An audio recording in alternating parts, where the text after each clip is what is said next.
Buenas noches, amigas, amigos, enemigos y adversarios. Sean todos bienvenidos a esta conversación de buena fe.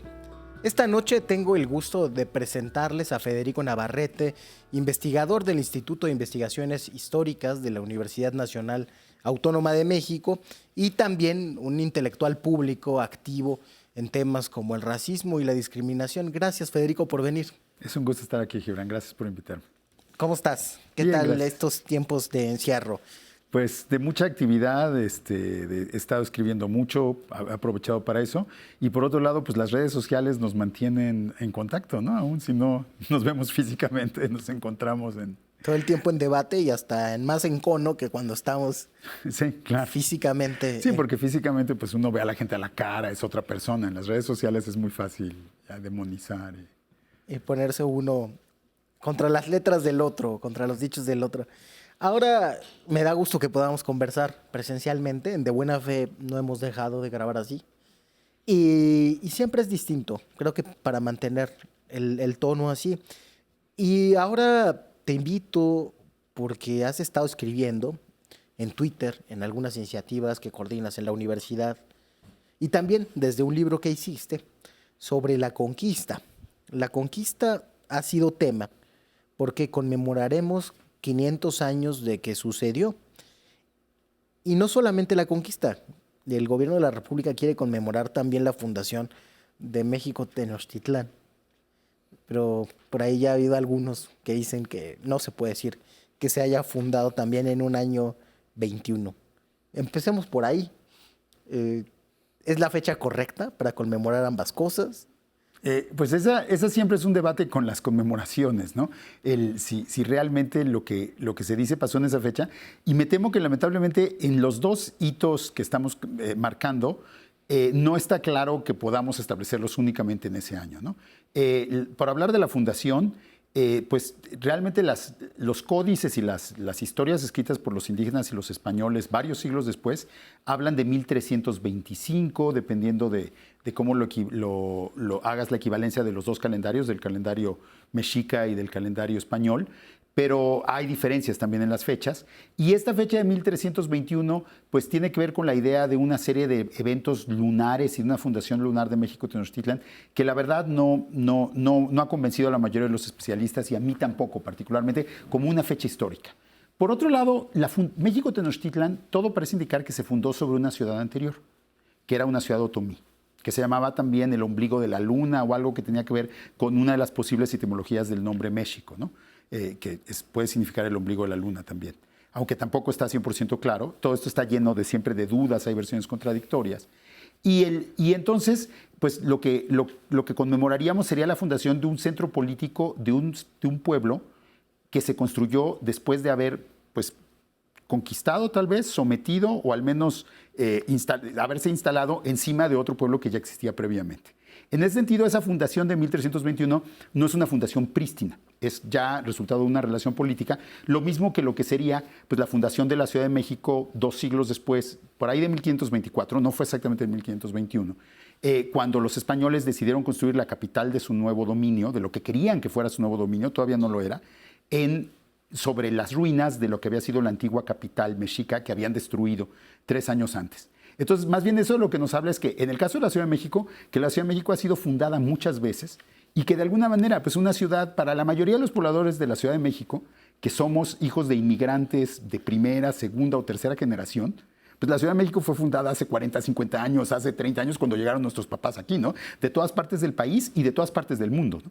Entonces, creo que en ese sentido, pues siempre va a ser un poco arbitrario y por otro lado, la fecha de 1521 para la conquista es exacta porque el 13 de agosto de 1521, es decir, hace casi 500 años, fue destruida México Tenochtitlan y fueron derrotados los mexicas. Pero eso no fue la conquista de México, porque ese país que llamamos México no existía. Fue la conquista de un señorío, quizá el más poderoso del centro de Mesoamérica, pero no era todo México, desde luego. Y por otro lado, olvidamos que 99% del ejército que ganó esa guerra, que conquistó no era español, sino era indígena, ¿no? Eso es lo... Entonces ahí hay otra ambigüedad en lo que entendemos por conquista de México. No fue la conquista de todo el territorio y también quien solemos poner como el protagonista de la conquista, que son los españoles, pues no fueron los únicos protagonistas de la conquista. Había 99% más de otras personas que solemos ignorar en nuestra visión de la conquista, ¿no? Entonces, pues sí hay mucho que discutir. Sí, la mayor polémica en toda esta discusión pública quizá se generó a partir de que el presidente López Obrador hiciera la solicitud en una carta al rey de España de que ofreciera disculpas. No se entendía muy bien a quién, ¿no? Y después cambió la formulación, ¿no? A que ofrecieran disculpas conjuntamente el Estado mexicano y España. Pero probablemente esta petición del presidente es también fruto de esta lectura poco compleja que se hace de ese proceso que se llama la conquista. Tú complejizas eso muchísimo. Dices, primero, no fueron los actores fundamentales. Hubo una serie de actores, todos los cuales pueden considerarse condiciones necesarias. No sabemos si suficientes para que ocurriera ese proceso militar. Y después, algo que a mí me llama mucho la atención es que fue un proceso político, si queremos decirle una conquista, está bien, pero donde hay un protagonismo indígena muy importante.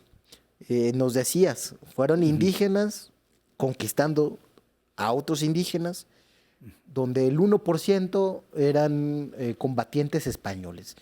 Para el momento en que se cifra este proceso, lo decisivo de este proceso, ¿cuál era la capacidad militar de los españoles, de este 1% que formaban parte de esta, digamos, coalición anti-mexica?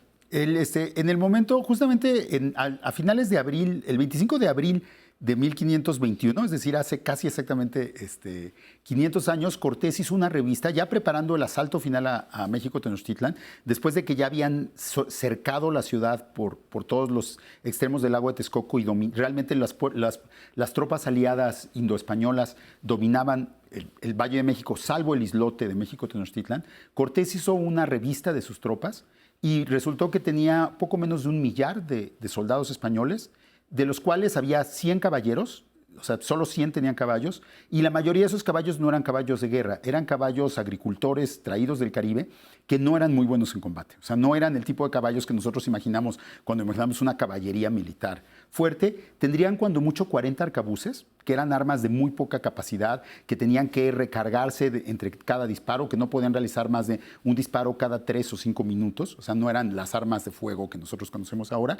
Y quizá el punto clave de su ventaja fue que mandaron construir 12 bergantines, 12 barcos de bajo calado para poder moverse en las aguas del lago de Texcoco, y que eso sí les permitió controlar el agua. Yo diría que en términos militares, el mayor poderío de los españoles era los bergantines, que les permitieron hacer una guerra por agua que nunca se había hecho antes, y sobre todo el empeño absoluto que tenían en la victoria. O sea, los españoles habían venido a lo que ahora llamamos México, a vencer o morir, básicamente. Venían como forajidos porque habían roto la ley en Cuba, habían roto su pacto con el gobernador de Cuba, y la única manera de que no acabaran colgados de la horca era que vencieran y que conquistaran algo que le pudieran ofrecer al rey para que el rey perdonara su traición. Entonces, estaban determinados a vencer o morir.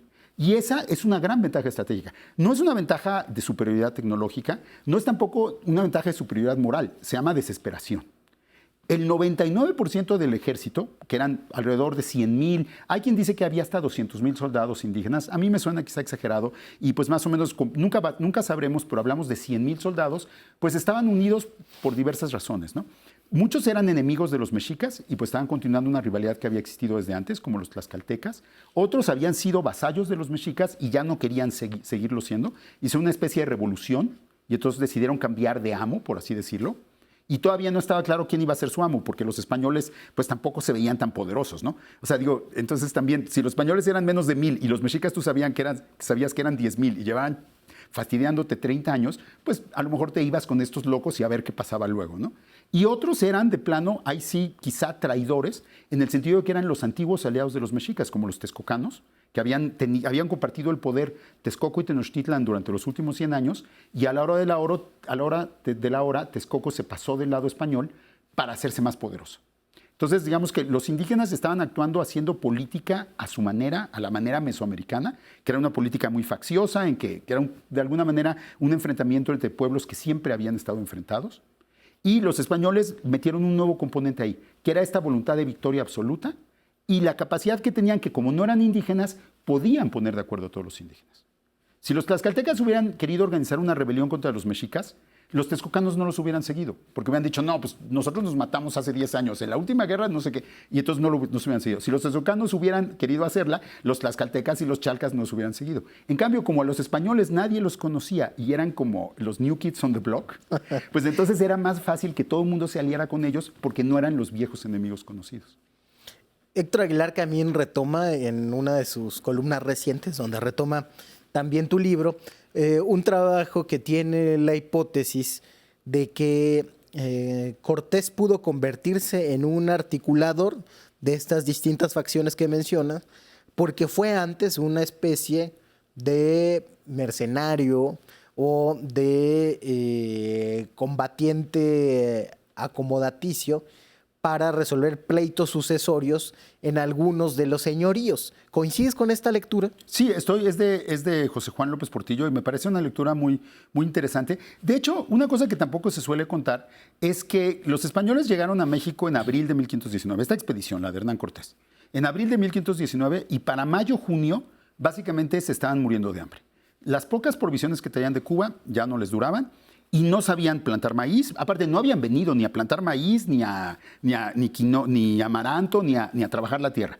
Entonces empezaron en Veracruz, donde estaban, empezaron a saquear a los pueblos vecinos y a robarse los alimentos, hasta que el gobernante de Zempoala, el llamado cacique gordo de Zempoala, los decidió invitarlos. Digo, si ya nos están robando, pues mejor vamos a invitarlos y a ver cómo lo resolvemos, ¿no? A ver qué le sacamos. Y a partir de entonces, lo que sucedió es que los españoles dependieron al 100% del alimento y del sustento que les daban los indígenas. Eso es algo que tampoco nos suelen decir, ¿no? Que de los 26 meses que duró la campaña militar, 24 los españoles fueron alimentados todos los días, semana a semana, mes a mes, año a año, por sus aliados indígenas. Había cientos de mujeres encargadas de preparar la comida, de compartir el lecho de los españoles, de curarlos de sus heridas, de hacerle masajes en la noche. Y realmente los españoles eran eso, eran como unos mercenarios que poco a poco, conforme fueron avanzando hacia México Tenochtitlan, realizaron actos de violencia tales que generaban mucho miedo. Y ese miedo, pues los gobernantes prudentes lo que hacían era mejor les daban de comer, los recibían bien, los trataban bien para que no los atacaran a ellos y los convencían de que fueran y atacaran al vecino, ¿no? O sea, es como, finalmente, los españoles funcionaban como un esquema de venta de protección, como el que tan lamentablemente sucede en nuestro país y en muchos países del mundo hasta la fecha, ¿no? Eran gente que estaba dispuesta a una violencia extrema y la única manera de evitar su violencia extrema era aliarte con ellos y dirigir su violencia hacia otro lado, ¿no? Entonces, digamos que desde eso se podría escribir una historia de la conquista de cómo los indígenas van manipulando a los españoles a lo largo de esos 24 meses, llevándolos con sus diferentes objetivos. Primero son las disputas dinásticas. Tlaxcala tenía cuentas con Cholula y entonces convenció a los españoles de que los cholultecas iban a atacar y fue la atroz matanza de Cholula.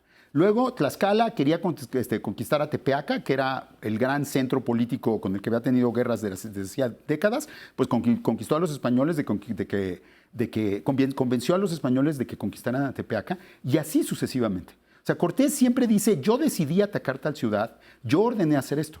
Pero en realidad Cortés no conocía el país, no sabía de la política, que era complicadísima, y entonces todo lo que hacía era porque un gobernante indígena, a través de Malinche siempre, porque era la traductora, le murmuraba al oído.